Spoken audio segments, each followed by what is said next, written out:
Hello students, welcome to online chemistry classes and I am Gaurav Sharma.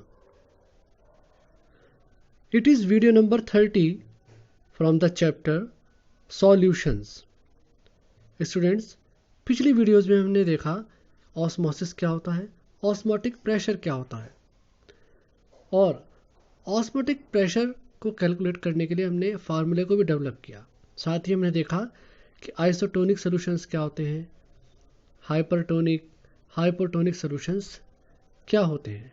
साथ ही diffusion और osmosis में भी हमने डिफरेंस को देखा। अब हम इस वीडियो में देखेंगे कि किस तरीके से ऑस्मोटिक प्रेशर की हेल्प से हम सॉल्यूट के मोलर मास को कैलकुलेट कर सकते हैं और ऑस्मोटिक प्रेशर जो है वो एक कोलिगेटिव प्रॉपर्टी क्यों है। साथ ही कुछ न्यूमेरिकल्स भी करेंगे। तो आइए शुरू करते हैं इस वीडियो को। स्टूडेंट्स, जैसे कि आप देख सकते हैं कि ये हमारा टॉपिक है determination of molecular mass with osmotic pressure. तो ऑस्मोटिक प्रेशर की हेल्प से हम कौन सा फार्मूला लगाकर, किस तरह से फार्मूला लगाकर सॉल्यूट के मॉलिक्यूलर मास को कैलकुलेट कर सकते हैं। देखिए, जैसे कि osmotic pressure V is equal to nRT। अब ये N जो है number of moles of solute है और इसको हम लिख सकते हैं mass of solute divided by molar mass of the solute. अब देखिए, ये Ma को हम इधर ले आए और पाई और V ऑस्मोटिक प्रेशर और वॉल्यूम ऑफ द सोल्यूशन को यहाँ पर नीचे ले आए। तो देखिए, ये फार्मूला बन गया for calculating the molar mass of the solute with the help of osmotic pressure. जहाँ पर ये Ma क्या है, molar mass of the solute, Wa क्या है, मास ऑफ द सॉल्यूट। देखिए, केमिस्ट्री में मास और वेट एक ही लिए जाते हैं और वेट को भी as a mass he treat किया जाता है और ग्राम में ही इसको वेट को ग्राम में ही लिया जाता है। आ रहे हैं यहाँ पर सोल्यूशन कांस्टेंट, T है टेम्परेचर इन केल्विन, P है यहाँ पर ऑस्मोटिक प्रेशर और V है वॉल्यूम। तो इस फार्मूले से आप लगाकर आप molar mass of solute calculate कर सकते हैं। यदि आपको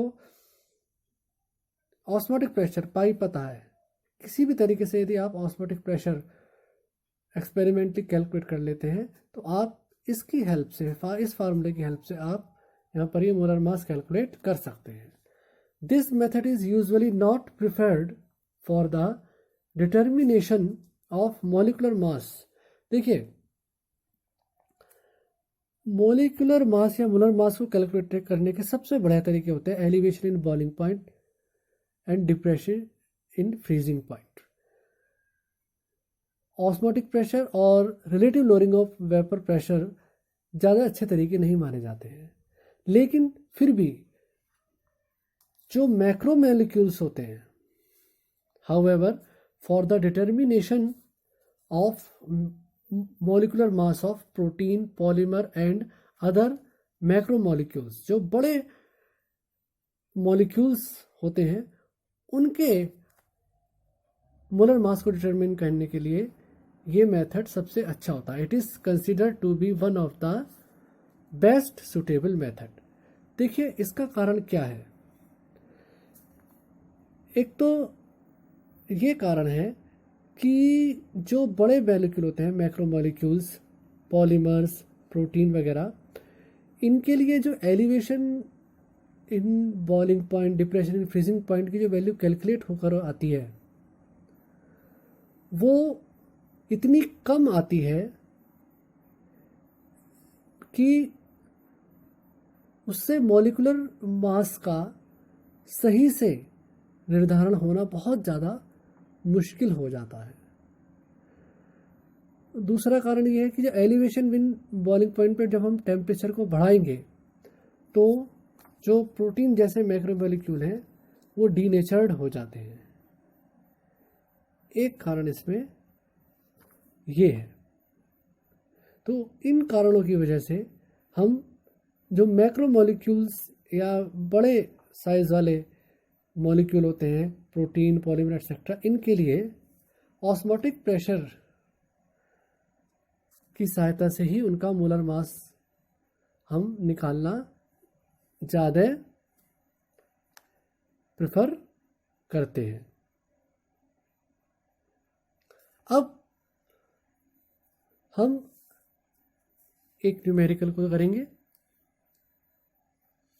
देखिए इस न्यूमेरिकल में क्या कहा गया है कि 10 gram of a substance were dissolved in water and the solution was made up to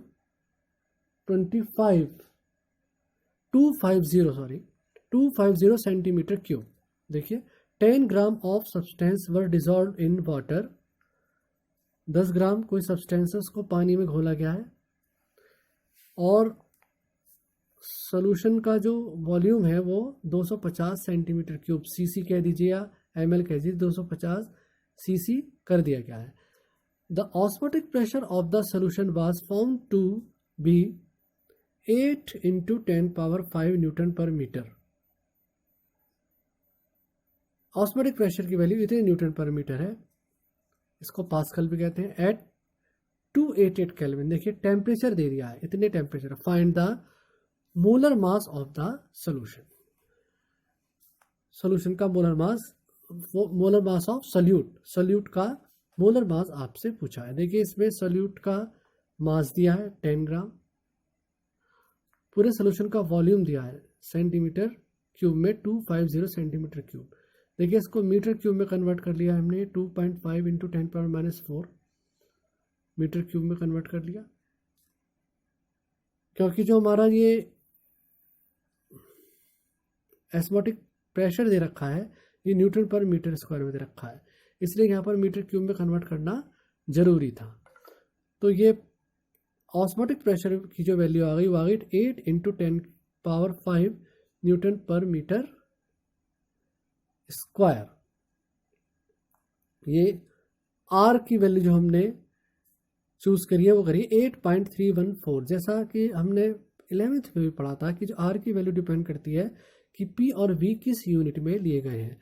तो अगर जो ऑस्मोटिक प्रेशर है न्यूटन पर मीटर स्क्वायर में और वॉल्यूम मीटर क्यूब में है, तो उस हिसाब से फिर हमें आर जो है 8.314 जूल पर केल्विन मोल लेना ही होगा।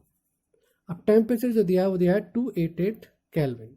बस डियर स्टूडेंट्स, अब आपको यहाँ पर वैल्यू रखनी है, यहाँ पर आपको केवल वैल्यू रखनी है।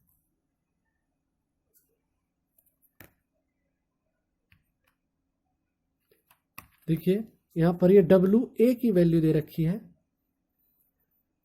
10 ग्राम, आर की वैल्यू, टेम्परेचर केल्विन में रख दिया, पाई की वैल्यू तो वीक रख दी, तो यहाँ से एफ का MA जो कैलकुलेट होके आया है वो आया 119.7 ग्राम पर मोल।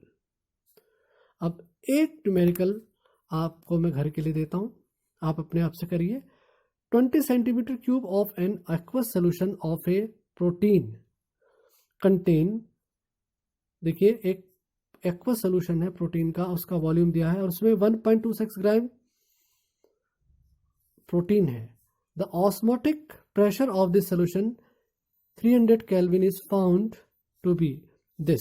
देखिए इतने टेम्परेचर पर ये ऑस्मोटिक प्रेशर दे रखा है। अब करना क्या है आपको, calculate the molar mass of the protein, molar mass calculate करना है। देखिए आपको V दे रखा है, ये दे रखा है WA की वैल्यू दे रखी है, ये T दे रखा है, ये पाई की वैल्यू दे रखी है, ये V की वैल्यू दे रखी है, आपको MA की वैल्यू कैलकुलेट करनी है। और फाइनली जो आपकी MA की वैल्यू कैलकुलेट होके आएगी वो ये होगी।